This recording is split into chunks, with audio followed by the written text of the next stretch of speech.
In this video, we solve quadratic equations using the quadratic formula.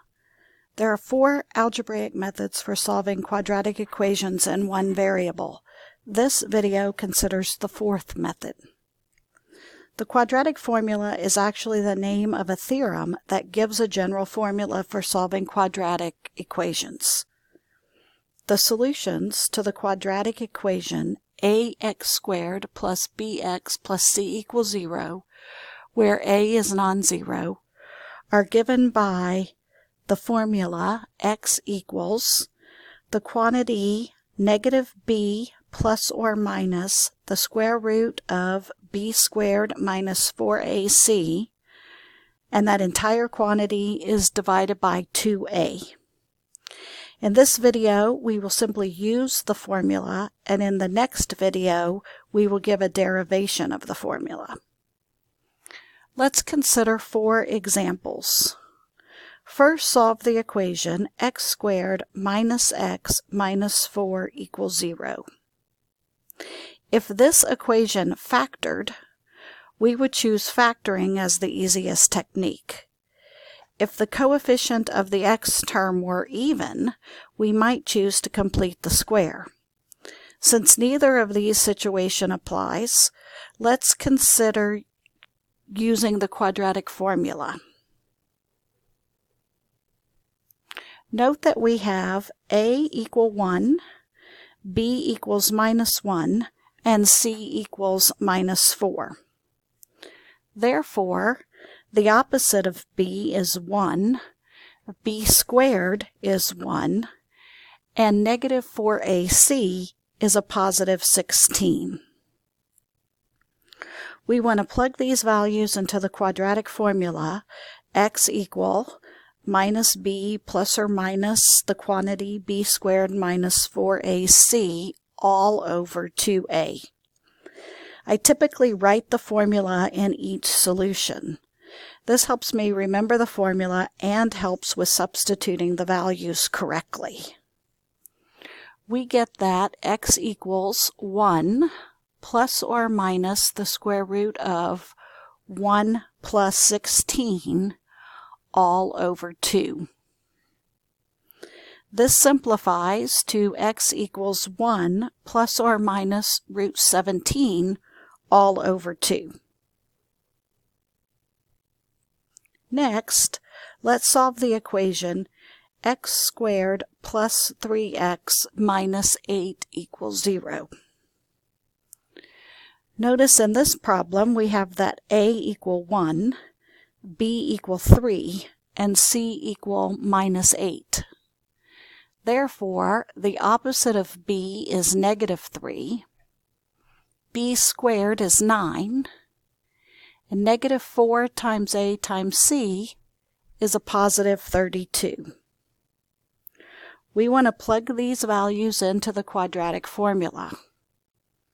Repetition with the formula is a good thing, so I'll go ahead and say the quadratic formula is x, the variable, equals minus b plus or minus the square root of b squared minus 4ac all over 2a.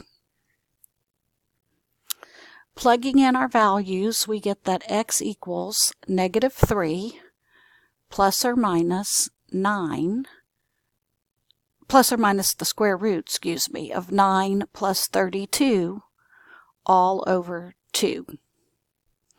So simplifying, we get x equals minus 3 plus or minus root 41 all over 2.